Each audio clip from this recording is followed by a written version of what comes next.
പിതാവായ ദൈവത്തിൻ്റെ സ്നേഹത്തെ തിരിച്ചറിയാനായിട്ട് നമുക്കുള്ള തടസ്സങ്ങളിൽ പ്രധാനപ്പെട്ട ഒരു തടസ്സം ഈ ലോകം ഇന്നോളം നമ്മോട് പറഞ്ഞിട്ടുള്ള ചില കമൻറ്റുകൾ, ചില സ്റ്റേറ്റ്മെൻറ്റ്സുകൾ നമ്മുടെ ഉള്ളിൽ ഇങ്ങനെ കിടക്കുന്നുണ്ട്. ഈ ലോകം നമ്മോട് അവരുടെ അറിവില്ലായ്മ കൊണ്ടും ഒക്കെ, ഞാൻ വീണ്ടും പറയുന്നതാണ്, അവരുടെ അറിവില്ലായ്മ കൊണ്ടും എങ്ങനെ തിരുത്തണം, എങ്ങനെ വളർത്തണം, എങ്ങനെ നയിക്കണം എന്നുള്ള വെളിച്ചമില്ലാത്ത കാലത്ത് ഒരുപക്ഷെ നമ്മളിങ്ങനെ പലതും കേട്ടിട്ടുണ്ടാവാം. പക്ഷേ എൻ്റെ ഈ സ്വർഗത്തിലെ അപ്പന് എന്നെക്കുറിച്ച് എന്താണ് പറയാനുള്ളത് എന്ന് ചോദിച്ചാൽ ആ അപ്പൻ പറയണ വചനങ്ങൾ നമുക്ക് ഒന്നിന്ന് കാതോർക്കണം. യെശയ്യായുടെ ഗ്രന്ഥം 43-ാം അധ്യായം അതിൻ്റെ 4-ാമത്തെ തിരുവചനം ഇങ്ങനെയാ പറയുന്നത്: നീ എനിക്ക് വിലപ്പെട്ടവനും ബഹുമാന്യനും പ്രിയങ്കരനുമാണ്. ഈ ലോകത്തിൻ്റെ മുമ്പിൽ ഒരുപക്ഷെ നീ കഴുതയായിരിക്കാം, നീ പൊട്ടനായിരിക്കാം, ഒന്നിനും കൊള്ളാത്തവനായിരിക്കാം, ഓർമ്മശക്തി ഒട്ടുമില്ലാത്ത അരണബുദ്ധിക്കാരിയായിരിക്കാം, എന്തൊക്കെ ആയിക്കോട്ടെ. പക്ഷേ നിന്റെ പിതാവായ ദൈവത്തിന് നിന്നോട് പറയാനുള്ളത്, എൻ്റെ മോനെ, എൻ്റെ മോളെ, നീ എനിക്ക് വിലപ്പെട്ടവനാണ്, നീ എനിക്ക് വിലപ്പെട്ടവളാണ്, നീ എനിക്ക് ബഹുമാന്യയാണ്, നീ എനിക്ക് ബഹുമാന്യനാണ്, നീ എനിക്ക് പ്രിയങ്കരനാടാ.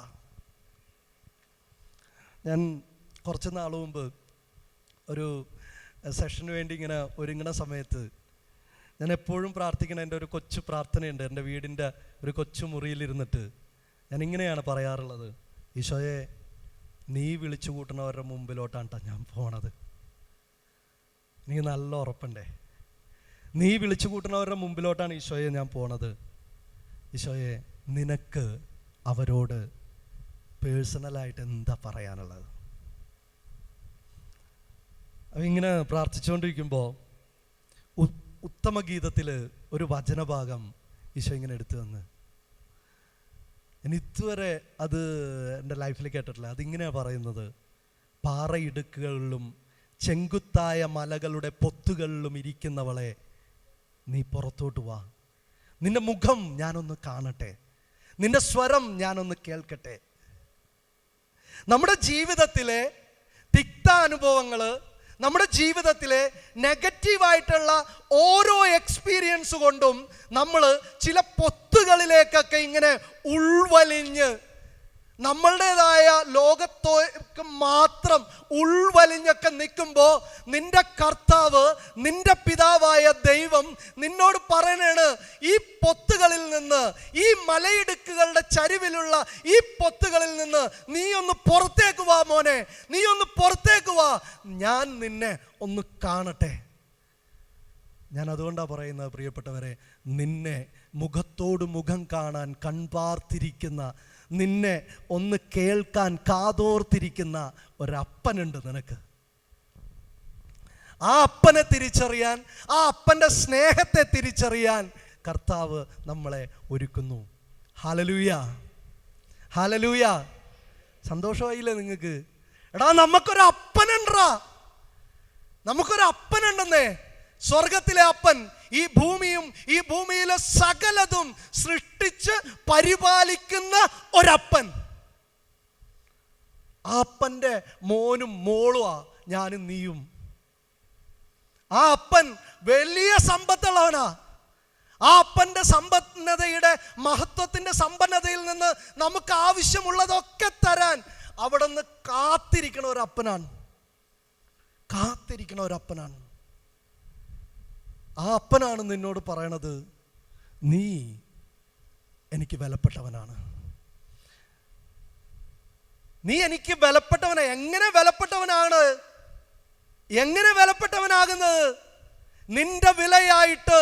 നിന്റെ വിലയായിട്ട് ഞാൻ നൽകിയിട്ടുള്ളത് സ്വർണവും വെള്ളിയൊന്നുമല്ല, കറയോ കളങ്കമോ ഇല്ലാത്ത എൻ്റെ മോൻ്റെ ചങ്കിലെ ചോരയാണ്. എൻ്റെ മോൻ്റെ ചങ്കിലെ ചോരയാണ് നിനക്ക് വിലയായിട്ട് ഞാൻ നൽകിയത്. കണ്ടാലും എത്രയോ വലിയ സ്നേഹമാണ് പിതാവായ ദൈവം നമ്മോട് കാട്ടിയിരിക്കുന്നത്. എത്രയോ വലിയ സ്നേഹമാണ് പിതാവായ ദൈവം നമ്മോട് കാട്ടിയിരിക്കുന്നത്. സ്വന്തം പുത്രനെ പോലും ഒഴിവാക്കാതെ, മാറ്റി നിർത്താതെ അവൻ നമുക്കായി തന്നില്ലേ, നമുക്കായി തന്നില്ലേ. പിന്നെ എങ്ങനെയാ നീ അവിടത്തേക്ക് വിലപ്പെട്ടവനാകാത്തത്? വെറുതെ പറയുന്നതല്ല പ്രിയപ്പെട്ടവരെ, ഈ ഓരോ വാക്കും വെറുതെ പറയുന്നതല്ല. അവൻ്റെ അവസാനത്തെ തുള്ളിച്ചോര വരെ എനിക്കും നിനക്കും വേണ്ടി തരുമ്പോൾ, ഞാനും നീയും അവൻ്റെ രക്തം കൊണ്ട് വില കൊടുത്ത് വാങ്ങപ്പെട്ടവരാകുമ്പോൾ, എങ്ങനെയാ പ്രിയപ്പെട്ടവരെ അവിടത്തേക്ക് നമ്മൾ വിലപ്പെട്ടവരാകാത്തത്? Hallelujah, hallelujah. ഒന്ന് വലതുകരം ഉയർത്തി എന്നോട് ചേർന്ന് ആ പിതാവായ ദൈവത്തെ ഒന്ന് സ്തുതിച്ചുകൊണ്ട് പറഞ്ഞേ ഹല്ലേലൂയ. ഒന്നുകൂടെ പറഞ്ഞേ ഹല്ലേലൂയ. ഒന്നുകൂടെ പറഞ്ഞേ ഹല്ലേലൂയ. പ്രിയപ്പെട്ടവരെ, നമുക്ക് വേണ്ടി ഇനി ഒന്നും തരാനില്ല. ഏറ്റവും പ്രീഷ്യസ് ആയിട്ടുള്ള ആളെ തന്നു കഴിഞ്ഞ്.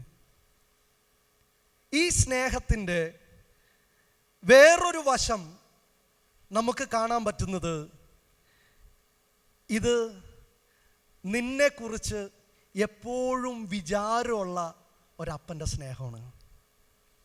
ഞാൻ പറഞ്ഞില്ലേ 47 വയസ്സായി എനിക്ക്. എൻ്റെ അപ്പയ്ക്ക് 75 വയസ്സ് കഴിഞ്ഞു. 47 വയസ്സുള്ള ഞാൻ ഇപ്പോഴും പുറത്തേക്ക് പോയി കഴിഞ്ഞാൽ, ഒരിത്തിരി വൈകിക്കഴിഞ്ഞാൽ എൻ്റെ അപ്പൻ കടന്ന് അസ്വസ്ഥനാകാൻ തുടങ്ങും. ഫോൺ വിളി വന്നുകൊണ്ടിരിക്കും. എവിടെയാണ്, എത്ര പേര് പോയിട്ട്? ഓർക്കണം, 47 വയസ്സ് കഴിഞ്ഞ് വിവാഹിതനാണ്. എൻ്റെ മോളിപ്പോൾ +2 പഠിക്കണ്. ഇത്രയൊക്കെ ആയി, പക്ഷെ ഇപ്പോഴും എൻ്റെ അപ്പയുടെ ചങ്ക് പെടച്ചോണ്ടിരിക്കും എപ്പോഴും. സങ്കീർത്തനം 115:12 തിരുവചനത്തിൽ നമുക്ക് ഇപ്രകാരം കാണാൻ പറ്റും, കർത്താവിന് നമ്മെക്കുറിച്ച് ഒരു വിചാരമുണ്ട്. കർത്താവിന് നമ്മെക്കുറിച്ച് ഒരു വിചാരമുണ്ട്. പ്രിയപ്പെട്ടവരെ, ഞാൻ ഓർക്കുന്നത്, ഞാൻ പറഞ്ഞു ഞാൻ കളമശ്ശേരിയിൽ സെയിൻറ്റ് പോൾസ് കോളേജിലാണ് ജോലി ചെയ്യുന്നത്. അപ്പോൾ 26 വർഷമായി ഞാനിപ്പോൾ അവിടെ ജോലിക്ക് കയറിയിട്ട്. അപ്പോൾ എൻ്റെ ജീവിതത്തിലെ ഏറ്റവും പ്രതിസന്ധികൾ നിറഞ്ഞതും ഏറെ കണ്ണീരൊഴുക്കിയിട്ടുള്ളതുമായിട്ടുള്ള ഒരു കാലം, ഒരു 3 വർഷം എൻ്റെ ജീവിതത്തിൽ ഉണ്ട്. ഞാൻ സെയിൻറ്റ് പോൾസ് കോളേജിൽ ജോലി ചെയ്യുമ്പോൾ നൈറ്റ് ഡ്യൂട്ടി, നൈറ്റ് വാച്ച്മാനായിട്ട് ജോലി എടുക്കണം. അപ്പോൾ കോളേജിലുള്ള ആരെങ്കിലും ഉണ്ടോ? സെയിൻറ്റ് പോൾസിൽ പഠിക്കുന്ന ആരെങ്കിലും ഉണ്ടോ ഈ കൂട്ടത്തിൽ? ഇല്ല. എപ്പോഴെങ്കിലും ഞങ്ങളുടെ കോളേജ് കാണാൻ വരണോട്ടെ നിങ്ങൾ. കളമശ്ശേരിയിൽ HM3 റോട്ടിലാണ്. ഇങ്ങനെ ഏക്കർ കണക്കിന് സ്ഥലത്ത് റബ്ബറും തോട്ടത്തിൻ്റെ നടുക്ക് ഇരിക്കണ ഒരു കോളേജാണ്. ഇന്നിപ്പോൾ അത് വല്ലാത്ത ഒരുപാട് ലൈറ്റ്സും അതും ഇതൊക്കെ ആയിട്ട് ഇങ്ങനെ ഉണ്ട്. പക്ഷേ ഞാൻ നൈറ്റ് ഡ്യൂട്ടി എടുക്കുന്ന സമയത്ത് ഒറ്റ ട്യൂബ് ലൈറ്റ് മാത്രം, കത്തി അങ്ങനെ പറയാൻ പറ്റുള്ളൂ. പിന്നെ ഞങ്ങളുടെ ആ ക്യാമ്പസിൻ്റെ ഉള്ളിൽ ഒരു ചേരപ്പാമ്പിനെയോ കുട്ടപ്പാമ്പിനെയോ ഒന്നും നമുക്ക് കാണാൻ പറ്റില്ല കേട്ടാ. വളവളപ്പൻ, അണലി, കരിന്തേള് ഇതൊക്കെ മാത്രമേ ഉള്ളൂ. വളവളപ്പൻ എന്നൊക്കെ പറഞ്ഞു കഴിഞ്ഞാൽ മനസ്സിലാവുമോ നിങ്ങൾക്ക്? പാമ്പുകളുടെ ഇനത്തിൽ 3ാമത്തെ സാധനമാണ്. 1 കിങ് കോബ്ര, 2 രക്താണലി, 3ാമത്തേതാണ് വളവളപ്പൻ. ഒരു വള ഊരണ നേരം കൊണ്ട് തീർന്നു പോകുമെന്ന് പറയണ. അപ്പോൾ ഈ നൈറ്റ് ഡ്യൂട്ടിയൊക്കെ എടുക്കുന്ന സമയത്ത് കൂടെയുള്ള ആൾ വരാനായിട്ട് വൈകിക്കഴിയുമ്പോൾ എനിക്കന്ന് പേടിയായിട്ട്, നമുക്ക് ഗേറ്റിൽ നിന്ന് കോളേജിൻ്റെ പോർട്ടിക്കോയിലേക്ക് ഏകദേശം ഒരു 3/4 കിലോമീറ്റർ ഉണ്ട്. അപ്പോൾ തന്നെ നിങ്ങൾ ഒന്ന് ആലോചിച്ച് നോക്കണം ഏട്ടാ, ഗേറ്റിൽ നിന്ന്. അപ്പോൾ നമുക്ക് ഈ ഒറ്റയ്ക്ക് അതിൻ്റെ ഉള്ളിലിരിക്കാനായിട്ട് വല്ലാത്ത പേടിയായിരുന്നു. അപ്പോൾ ഞാൻ ഒരു ദിവസം ഗേറ്റിൻ്റെ അടുത്ത് വന്നിട്ട് നമ്മളപ്പോൾ ഇങ്ങനെ ബൈബിളൊക്കെ വായിച്ച് ഭയങ്കര ഉഷാറായിട്ട് ഇങ്ങനെ നിൽക്കുന്ന സമയമാണ്. അപ്പോൾ ഇങ്ങനെ ആകാശത്തിലെ നക്ഷത്രങ്ങൾ പോലെ നിൻ്റെ സന്തതികളെയൊക്കെ ഞാൻ പെരുപ്പിക്കും എന്ന് അബ്രാഹത്തിനോട് പറഞ്ഞിട്ടുണ്ടല്ലോ. അപ്പോൾ എണ്ണാൻ പറ്റുമെന്നുണ്ടെങ്കിൽ എണ്ണിക്കോ എന്നൊക്കെ പറയുന്നുണ്ട്. ഇതേപോലെ ഒക്കെ വായിച്ചൊക്കെ നേരത്ത് ഒരു കൗതുകത്തിന് നമ്മളിങ്ങനെ ഈ കസേര ഇട്ടിട്ട് കാലൊക്കെ ഇങ്ങനെ നിവർത്തി വെച്ച് നീട്ടി വെച്ചിട്ട് ചാരിക്കിടന്ന് ഒരറ്റം മുതൽ ഇങ്ങനെ നക്ഷത്രമൊക്കെ എണ്ണിയിട്ടുണ്ട്. ഒരറ്റം മുതൽ ഒരു നക്ഷത്രമൊക്കെ എണ്ണിയിട്ടുണ്ട്. അങ്ങനെ നക്ഷത്രമൊക്കെ എണ്ണി കയ്യിലൊരു കൊന്ത ഉണ്ടാവും. കൊന്തയൊക്കെ ചെല്ലി ഇങ്ങനെ നക്ഷത്രമൊക്കെ നോക്കി എണ്ണിയൊക്കെ ഇങ്ങനെ നിൽക്കുന്ന സമയത്ത് പെട്ടെന്ന് ഒരു തോന്നലാണ്, ഒന്ന് താഴേക്ക് നോക്ക്. ഞാൻ നോക്കുമ്പോൾ ഈ നീട്ടി വെച്ചേക്കണ കാലിൻ്റെ അടിയിലുണ്ടല്ലോ നല്ല ഒന്നാം തരം ഒരു മൂർഖം വന്ന് റെസ്റ്റ് ചെയ്യണേ. എനിക്ക് അന്നാണ് മനസ്സിലായത്, ഇതിങ്ങനെ ഇത്ര സമയം കൊണ്ട് ചാടി കസേരയുടെ പൊക്കത്ത് കയറാൻ പറ്റുമെന്ന്. അപ്പം അങ്ങനെ നമ്മളിങ്ങനെ ഓരോ ദിവസവും നമ്മളുടെ ഭയവും ഉത്കണ്ഠയും ആകെ വല്ലാത്ത വിഷമങ്ങളൊക്കെ ഇങ്ങനെ കൂടി വന്നു. 2 ദിവസം കഴിഞ്ഞപ്പോൾ ഞാൻ അവിടെ ഇരിക്കൽ നിർത്തിയിട്ട് നേരെ പോർട്ടിക്കോയിൽ പോയി ഇരിക്കാൻ തുടങ്ങി. കറണ്ട് ഇല്ലെങ്കിലും കുഴപ്പമില്ല, പോർട്ടിക്കോയിൽ ഇരിക്കാൻ തുടങ്ങി. പോർട്ടിക്കോയിൽ ഇരിക്കുന്ന സമയത്ത് ഗേറ്റിൽ നിന്നേച്ച വാച്ച്മാൻ ചേട്ടൻ എന്തോ കൊന്തയിലിക്കൊണ്ടിരിക്കണേന്. ഗേറ്റിൽ നിൽക്കുന്ന വാച്ച്മാൻ ചേട്ടന് പെട്ടെന്ന് പോർട്ടിക്കോയിലോട്ട് വരാനുള്ള ഒരു പ്രേരണ, എന്താണ് കാര്യമൊന്നും പുള്ളിക്കറിയില്ല. പുള്ളി ഇങ്ങനെ വേഗം വെച്ച് പിടിപ്പിച്ച് നടന്ന് പോർട്ടിക്കോയിലോട്ട് വന്നിട്ടുണ്ട്. പോർട്ടിക്കോയിലോട്ട് വരുന്നു. ഒരു 10 അടി ദൂരത്തിൽ വെച്ചിട്ട് പുള്ളി വിളിച്ചു പറയണേണ്, എടാ കാല് പൊക്കിക്കോടാ എന്ന് പറഞ്ഞ് വിളിച്ചു പറയുന്നുണ്ട്. ഞാനിങ്ങനെ നമ്മളിങ്ങനെ ഈ സ്റ്റെപ്പ് ഇവിടെ ഇങ്ങനെ ഇരിക്കണേയുള്ള കാലും പൊക്കി നേരെ ഫുട്ബോൾ മറിയണ പോലെ ഇങ്ങനെ അങ്ങോട്ട് മറിഞ്ഞു പോയി. നോക്കുമ്പോൾ ഉണ്ടല്ലോ ഒരു നല്ല ഒന്നാം തരം വളവളപ്പൻ ഈ ഇതിലേ കൂടി അങ്ങോട്ട് പാസ് ചെയ്യണേ. ഇത്രയും മിനുസമായിട്ടുള്ള തറയെ കൂടി പാമ്പ് ഓടൂലെന്നൊക്കെയാണ് നമ്മൾ കേട്ടിട്ടുള്ളത്. പക്ഷേ പറക്കും പാമ്പ് കേട്ടാ. അങ്ങനെ ഒക്കെ ഇരിക്കുന്ന ഒരു സമയം, ഒരു ജൂലൈ മാസം, മഴയൊക്കെ പെയ്ത് കഴിഞ്ഞാൽ നമ്മൾ തൊട്ടടുത്ത് നിൽക്കുന്ന 2 പേരും സംസാരിച്ച് കഴിഞ്ഞാൽ കേൾക്കില്ല, അത്രയും ഇരമ്പലായിരിക്കും ഈ റബ്ബറും തോട്ടത്തിലെ ഈ ശബ്ദവും എല്ലാം വെച്ചിട്ട്. പ്രിയപ്പെട്ടവരെ, ഞങ്ങളൊരു മുറി കയറിയിരുന്നു. ഒരു 2:30-3 മണി സമയമായപ്പോൾ ശൂശു ഒഴിക്കാൻ വേണ്ടിയിട്ട് എണീറ്റ് നോക്കിയപ്പോൾ ഞങ്ങൾ പൂട്ടിയിരുന്ന ഷട്ടർ തുറന്നു കിടക്കണ്. കോളേജിൻ്റെ ഷട്ടർ തുറന്നു കിടക്കണ്. നേരെ പൊക്കത്ത് പോയി നോക്കിയപ്പോൾ ഓഫീസ്, പ്രിൻസിപ്പളുടെ റൂം, ഓഫീസ് റൂം എല്ലാം കുത്തി തുറന്ന് MG യൂണിവേഴ്സിറ്റിയുടെ പരീക്ഷ നടക്കാനുള്ള പരീക്ഷ പേപ്പറുകളൊക്കെ കീറി വലിച്ചെറിഞ്ഞ് ഒരു ഭീകരാന്തരീക്ഷം. പിറ്റേ ദിവസം രാവിലെ പരീക്ഷ നടത്താനുള്ള പരീക്ഷ പേപ്പറുകൾ ഉൾപ്പെടെ കീറി പറിച്ച് വലിച്ചെറിഞ്ഞിട്ടേക്കണേ. കള്ളം കയറിയതാണ്.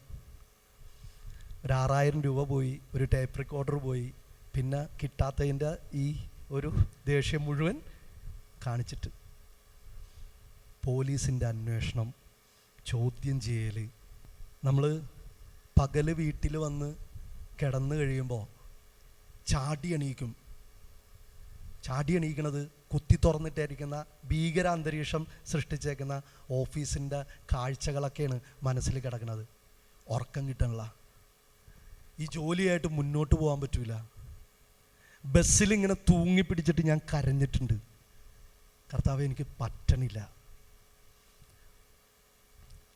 ഇങ്ങനെയൊക്കെ ഇരിക്കുമ്പോൾ എൻ്റെ ഒരു സുഹൃത്ത്, എറണാകുളത്തുള്ള ഒരു ജീസസ് യൂത്ത്, പുള്ളിയുടെ അടുത്ത് ഞാനിങ്ങനെ കാര്യങ്ങളൊക്കെ ഷെയർ ചെയ്ത്, അന്ന് പുള്ളി എന്നോട് പ്രാർത്ഥിച്ചിട്ട് പറഞ്ഞത്, എടാ 6000 രൂപേനേക്കാളും ഒരു ടേപ്പ് റെക്കോർഡറിനേക്കാളും നിൻ്റെ ദൈവത്തിന്,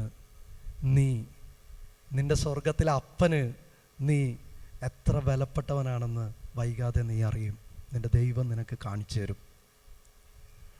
പ്രിയപ്പെട്ടവരെ, കളമശ്ശേരിയിൽ കരിസ്മാറ്റിക്കിൻ്റെ ആസ്ഥാന കേന്ദ്രമായിട്ടുള്ള എമ്മാവൂസിൽ ഒരു ധ്യാനത്തിൽ പങ്കെടുത്തുകൊണ്ടിരിക്കുമ്പോൾ, കുറച്ച് മാസങ്ങൾക്ക് ശേഷം ധ്യാനത്തിൽ പങ്കെടുത്തുകൊണ്ടിരിക്കുമ്പോൾ, അന്ന് ബ്രദർ കാപ്പൻ ചേട്ടൻ്റെ അടുത്ത് കൗൺസിലിങ്ങിന് ഇരിക്കുമ്പോൾ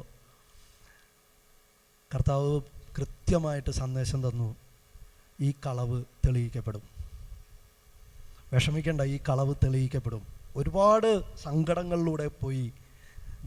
കൂടെ ജോലി ചെയ്തിരുന്നവരൊക്കെ ചോദിച്ച്, 2 പട്ടികളുണ്ടായല്ലോ, അവന്മാർ ഇവിടെ എന്തെടുക്കണമായിരുന്നെന്നൊക്കെ ചോദിച്ചു. അങ്ങനെ ഒരുപാട് വേദനകളിലൂടെ പോകുന്ന സമയത്താണ് കർത്താവ് പറയണത്, അപ്പം പറയണത്, വിഷമിക്കണ്ട, ഇത് തെളിയും.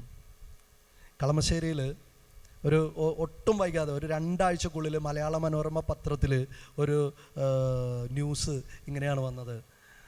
തിരുട്ട് ഗ്രാമത്തിൽ നിന്നുള്ള 24ഓളം കളവ് തൊഴിലാക്കിയിട്ടുള്ള ചേട്ടന്മാർ കളമശ്ശേരിയിൽ ഒരു ലോഡ്ജ് വാടകയ്ക്കെടുത്ത് അവിടെ നിന്നായിരുന്നു ഓപ്പറേഷൻസ്.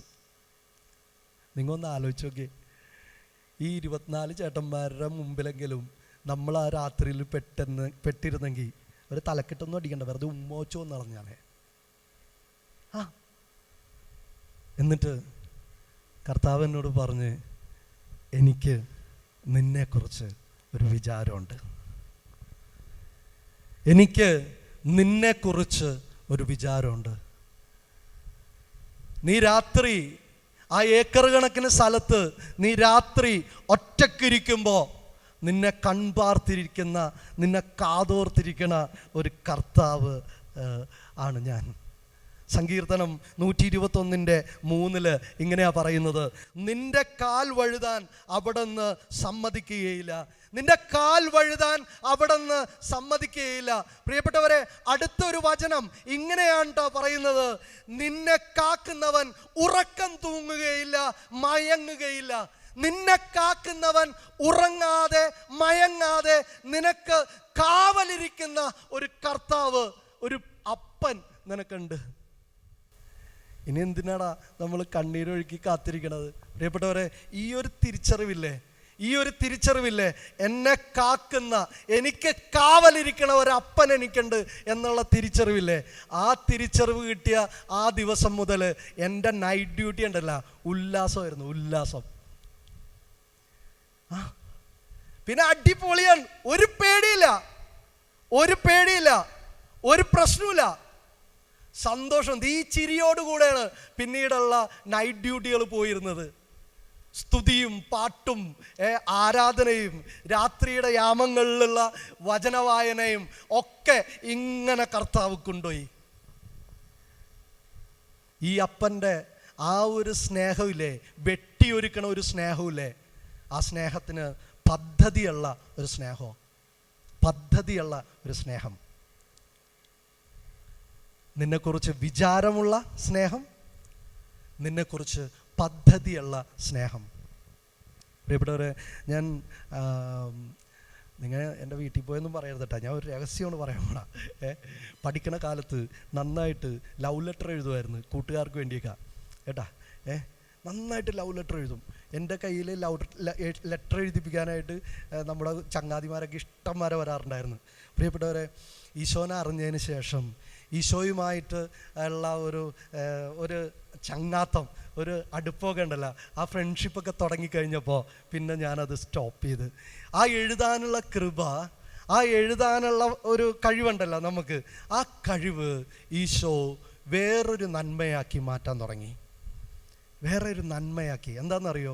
കൊച്ചു സ്കിറ്റുകൾ എഴുതുന്നു. അത് ഞങ്ങളുടെ ഈ പ്രദേശത്തെ ഇടവകളിലൊക്കെ അവതരിപ്പിക്കാൻ പറ്റുന്നു. അത് പിന്നീട് കേരളത്തിൻ്റെ പല ജില്ലകളിലും പല രൂപതകളിലും അവതരിപ്പിക്കാനായിട്ട് കർത്താവ് ഇങ്ങനെ കൊണ്ടുപോകുന്നു. പ്രിയപ്പെട്ടവരെ, ഞാൻ ഇന്ന് നോക്കുമ്പോൾ ഞാൻ മീഡിയയുടെ ABCD എനിക്കറിയില്ല, എനിക്കറിയില്ല. പക്ഷേ ഇന്ന് ഞാൻ നിങ്ങളുടെ മുമ്പിൽ നിൽക്കുമ്പോൾ 6 ഷോർട്ട് ഫിലിംസ്, അതും ദുബായിലായിരുന്നു ഷൂട്ട്, 6 ഷോർട്ട് ഫിലിംസ് കർത്താവിനെ കൊണ്ട് ചെയ്യിച്ചു. ഒന്ന് കൈയടിച്ച് കർത്താവിനെ ഒന്ന് മാറ്റപ്പെടുത്താവോ? ഒന്നുകൂടെ. 6 ഷോർട്ട് ഫിലിംസ്.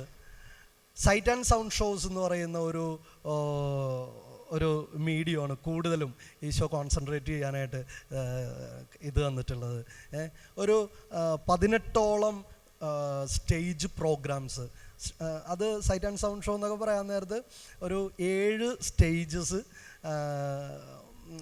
ഒരു ഏറ്റവും ചിലപ്പോൾ ഒരു 100-300ഓളം ആക്ടേഴ്സ്, അങ്ങനെയുള്ളൊരു വലിയ സ്കെയിലിലാണ് ഓരോ കാര്യങ്ങൾ ചെയ്യാനായിട്ട് ഈശോ ഇത് ചെയ്തത്. കുറച്ച് നാൾ മുമ്പ് UAE അലൈൻ എന്ന് പറയുന്ന ഒരു എമിറേറ്റിൽ കർത്താവ് ഈ ഒരു ഷോ ചെയ്യാൻ വേണ്ടി കൊണ്ടുപോയി. അപ്പം ഞാൻ പറഞ്ഞു പറയുന്നത് ഇതാണ്, നിന്റെ പിതാവായ ദൈവത്തിന് നിന്നെക്കുറിച്ച് ഒരു പദ്ധതിയുണ്ട്. ഒരു പദ്ധതിയുണ്ട്. കർത്താവിൻ്റെ വചനം ഇപ്രകാരമാണ് നമ്മെ ഓർമ്മിപ്പിക്കുന്നത്. ജെറമ്യാ പ്രവാചകന്റെ ഗ്രന്ഥം 29-ാം അധ്യായം അതിൻ്റെ 11-ാമത്തെ തിരുവചനം. കർത്താവ് അരുളി ചെയ്യുന്നു, വേറെ ആരുമല്ല, കർത്താവ് അരുളി ചെയ്യുന്നു, നിങ്ങളെക്കുറിച്ചുള്ള ഒരു പദ്ധതി എൻ്റെ മനസ്സിലുണ്ട്. നിന്നെക്കുറിച്ച് വിചാരം കൊണ്ട് നിറഞ്ഞ ഒരു മനസ്സുള്ള അപ്പൻ, നിനക്ക് വേണ്ടി എപ്പോഴും തുടിക്കുന്ന ഹൃദയത്തോടുകൂടെ നിനക്ക് വേണ്ടി കൺപാർത്തിരിക്കുന്ന, കാതോർത്തിരിക്കുന്ന ഒരു അപ്പൻ. ആ അപ്പൻ പറയണേണ്, എൻ്റെ മോനെ, എൻ്റെ മോളെ, നിന്നെക്കുറിച്ച് ഒരു പദ്ധതി എൻ്റെ മനസ്സിലുണ്ട്. അത് നിന്റെ നാശത്തിനല്ല, മറിച്ച് നിന്റെ ക്ഷേമത്തിനുള്ള പദ്ധതിയാണ്. ഈ 3 വർഷം നൈറ്റ് ഡ്യൂട്ടിയുടെ ആ ഒരു കാലത്തൊക്കെ ജീവിതം പ്രാഗി തലതെറിപ്പിച്ച് കണ്ണീരൊഴുക്കി ഒട്ടും സ്വീകരിക്കാതെ വന്ന ആ രാത്രികളിൽ എൻ്റെ അപ്പൻ എനിക്ക് ഈ ഒരു സ്നേഹത്തെ തിരിച്ചറിയാനുള്ള ഒരു അവസരം എൻ്റെ ജീവിതത്തിൽ സഹനത്തിൻ്റെ ഒരു കാലത്ത് കർത്താവ് എന്നെ ഒരുക്കുകയായിരുന്നു. ഈ അപ്പൻ ആരാണെന്ന് നീ അറിയണം, ഈ അപ്പൻ്റെ സ്നേഹം എന്താണെന്ന് നീ അറിയണം. പ്രിയപ്പെട്ടവരെ, അന്ന് ആ 3 വർഷം ആ സഹനങ്ങളിലൂടെ ഞാൻ പോയില്ലായിരുന്നെങ്കിൽ എനിക്ക് ഇന്ന് നിങ്ങളുടെ മുമ്പിൽ ഇങ്ങനെ നിന്ന് ഈ അപ്പനെക്കുറിച്ച് പറയാൻ പറ്റുമായിരുന്ന? ഇല്ല. ജീവിതത്തിൽ ഒരുപാട് കണ്ണീരൊഴുക്കി നിരാശയിൽ, ഡിപ്രഷനിൽ, പ്രത്യാശ നഷ്ടപ്പെട്ടിരിക്കുന്ന ആയിരക്കണക്കിന് യുവജനങ്ങളോട് ഈ അപ്പനെക്കുറിച്ച്, ഈ അപ്പൻ്റെ സ്നേഹത്തെക്കുറിച്ച് എനിക്ക് പറയാൻ പറ്റുമായിരുന്നോ? ഇല്ല. അപ്പോൾ ഇതുപോലും എൻ്റെ അപ്പൻ്റെ മനസ്സിലെ പദ്ധതിയുടെ ഭാഗമാണ്. Hallelujah, hallelujah. ഞാൻ പറഞ്ഞില്ലേ, ഇതുപോലെ കസേരകളിലിരുന്ന് ധ്യാനിച്ച് ഈ ആലയത്തിൽ നിന്ന് പുറത്തു പോയിട്ടുള്ള ഒരു ചെറുപ്പക്കാരനായിരുന്നു ഞാനും. ഇങ്ങനെ നിൽക്കുമ്പോൾ എൻ്റെ പിതാവായ ദൈവത്തിൻ്റെ ആ പദ്ധതി ഞാൻ ഇന്ന് റിയലൈസ് ചെയ്യണേണ്. അതുകൊണ്ട് എന്നെ കേൾക്കുന്ന എൻ്റെ പ്രിയപ്പെട്ടവരെ, നിങ്ങളുടെ ജീവിതത്തിൽ ഈ സമയങ്ങളിൽ ഒരുപക്ഷെ നമ്മുടെ ജീവിതത്തിൽ ചില തിന്മകളുണ്ടാവാം, ചില ബലഹീനതകളുണ്ടാവാം, എന്തും ഉണ്ടായിക്കോട്ടെ, വർഷങ്ങളായിട്ടുള്ള തഴക്കദോഷങ്ങളുണ്ടാവാം. ആവർത്തിച്ച് ഇത് ഒരുപക്ഷെ 14-ാമത്തെയോ 20-ാമത്തെയോ ധ്യാനമായിരിക്കാം ഇതിൽ ചിലർ കൂടുന്നത്. എത്ര ധ്യാനം കൂടിയിട്ടും എനിക്ക് എൻ്റെ ചില മേഖലകളിൽ ഒരു വിടുതൽ കിട്ടണില്ല, ഒരു സൗഖ്യം കിട്ടണില്ല, ഒരു സ്വാതന്ത്ര്യം കിട്ടണില്ല. പ്രിയപ്പെട്ടവരെ, ഇന്നലെ രാത്രി ഞാൻ നിങ്ങൾക്ക് വേണ്ടി ഇരുന്ന് പ്രാർത്ഥിക്കുന്ന സമയം എനിക്ക് കർത്താവ് തന്ന ഒരു വചനഭാഗം ഇങ്ങനെയായിരുന്നു. ജെറമ്യാ പ്രവാചകന്റെ ഗ്രന്ഥം 13-ാം അധ്യായം അതിൻ്റെ 23-ാമത്തെ തിരുവചനം. ഇങ്ങനെയാ പറയുന്നത്, എത്യോപ്യക്കാരന് അവൻ്റെ തൊലിയുടെ നിറമോ. നിങ്ങൾ എത്യോപ്യക്കാരെ കണ്ടിട്ടുണ്ടാ? കണ്ടിട്ടുണ്ടാ? ഇല്ല. സുഡാനി ഫിലിം കണ്ടിട്ടുണ്ടാ? അതായത് ഈ ഭൂമിയിൽ വെച്ച് ഏറ്റവും കറുപ്പ് നിറം തൊലിക്കുള്ള ഒരു ജനതയാണ് എത്യോപ്യൻ ജനത. ഇവിടെ കർത്താവ് ചോദിക്കണേണ്, എത്യോപ്യക്കാരന് അവൻ്റെ തൊലിയുടെ നിറമോ. പുള്ളിപ്പുലിനെ കണ്ടിട്ടുണ്ടാ? അത് കണ്ടിട്ടില്ലേ? പുള്ളിപ്പുലിക്ക് അതിൻ്റെ പുള്ളിയോ മാറ്റാനാകുമോ? മാറ്റാൻ പറ്റുമോ? എന്താ നിങ്ങളുടെ അഭിപ്രായം? എത്യോപ്യക്കാരന് അവൻ്റെ തൊലിയുടെ നിറമോ, പുള്ളിപ്പുലിക്ക് അതിൻ്റെ പുള്ളിയോ മാറ്റാനാകുമോ? പറ്റോ ഇല്ലേ? Yes or no please? No. പ്രിയപ്പെട്ടവരെ, കർത്താവിൻ്റെ തിരുവചനം നിന്നോട് പറയണേണ്, എന്നാൽ തിന്മ ചെയ്ത് ശീലിച്ച നിനക്ക് നന്മ ചെയ്യാനാകും. Hallelujah, hallelujah. പ്രിയപ്പെട്ടവരെ, നിന്നോട് കർത്താവ് പറയണത്, തിന്മ ചെയ്ത് ശീലിച്ച നിനക്ക് നന്മ ചെയ്യാനാകും. അതിനുള്ള കൃപ ഞാൻ നിനക്ക് തരും.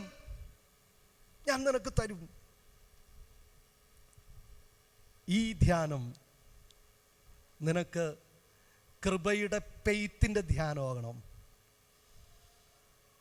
കർത്താവിൻ്റെ സ്നേഹം ഇങ്ങനെ കൈ പിടിച്ചുയർത്തുന്ന സ്നേഹമാണ്. ഏത് കുഴി കിടക്കുമ്പോഴും മൂക്കോളം നിങ്ങളൊന്ന് ആലോചിച്ച് നോക്കിക്കോ. ഒരു അഴുക്ക് കുഴിയിൽ, ഒരു ചാണകക്കുഴിയിൽ മൂക്ക് മാത്രമുണ്ട് ശ്വാസം കൊടുക്കാൻ. അതുപോലെ ആണെങ്കിലും നീ ഓർത്തോ, നിന്നെ പിടിച്ച് കയറ്റി വിശുദ്ധിയുടെ വസ്ത്രങ്ങൾ തന്ന് ഈശോൻ്റെ മിടുക്കനും മിടുക്കിയുമായിട്ട് നിന്നെ മാറ്റുന്ന സ്നേഹമാണ് കർത്താവിൻ്റെ സ്നേഹം. Hallelujah, hallelujah. പ്രിയപ്പെട്ടവരെ, അപ്പോൾ തിരിച്ചറിയേണ്ട ഒന്നാമത്തെ കാര്യം, എനിക്ക് വേണ്ടി തുടിക്കുന്ന ഹൃദയവുമായിട്ട് കൺപാർത്തിരിക്കുന്ന, കാതോർത്തിരിക്കുന്ന ഒരപ്പനുണ്ട്. എനിക്ക് വേണ്ടി തുടിക്കുന്ന ഹൃദയവുമായി കൺപാർത്തിരിക്കണ, കാതോർത്തിരിക്കണ ഒരപ്പനുണ്ട്. ആ അപ്പൻ എന്നെക്കുറിച്ച് എപ്പോഴും വിചാരമുള്ള ഒരപ്പനാണ്. ആ അപ്പൻ്റെ മനസ്സിൽ ഞാൻ എപ്പോഴും ഉണ്ട്. ഈ ലോകം ഒരുപക്ഷെ എന്നെക്കുറിച്ച് പലതും പറയാം, പല ലേബലൈസും ചെയ്യാം, പല ബ്രാൻഡും ചെയ്യാം. പക്ഷേ എൻ്റെ അപ്പന് എന്നോട് പറയാൻ ഒറ്റ കാര്യമുള്ളൂ, നീ എനിക്ക് വിലപ്പെട്ടവനാണ്, നീ എനിക്ക് വിലപ്പെട്ടവളാണ്, നീ എനിക്ക് ബഹുമാന്യനാണ്, നീ എനിക്ക് ബഹുമാന്യയാണ്, നീ എനിക്ക് അമൂല്യനാണ്, നീ എനിക്ക് അമൂല്യനാണ്, അമൂല്യയാണ്. കാരണം നിനക്ക് പകരം വെച്ചത് എൻ്റെ മോനെയാണ്. ആ മോൻ്റെ സ്ഥാനത്തെ എനിക്കിനി നിന്നെ കാണാൻ പറ്റൂ. ഈ അപ്പൻ്റെ സ്നേഹത്തിന് പദ്ധതിയുള്ള സ്നേഹമാണ്. നിന്റെ മനസ്സിൽ പല ഇരുട്ട് കയറുമ്പോഴും, ഒട്ടും വെട്ടമില്ലാതിരിക്കുമ്പോഴും ഓർക്കണം, എൻ്റെ അപ്പന് എന്നെക്കുറിച്ച് ഒരു പദ്ധതിയുണ്ട്. ആ പദ്ധതിയുടെ ഭാഗമായിട്ട് എൻ്റെ അപ്പൻ എന്നെ പടിപടിയായിട്ട് തിരുത്തും. എൻ്റെ അപ്പൻ എന്നെ പടിപടിയായിട്ട് വളർത്തും. പ്രിയപ്പെട്ടവരെ, കർത്താവ് സമൃദ്ധമായിട്ട് നിങ്ങളെ അനുഗ്രഹിക്കട്ടെ എന്ന് പ്രാർത്ഥിക്കുന്നു.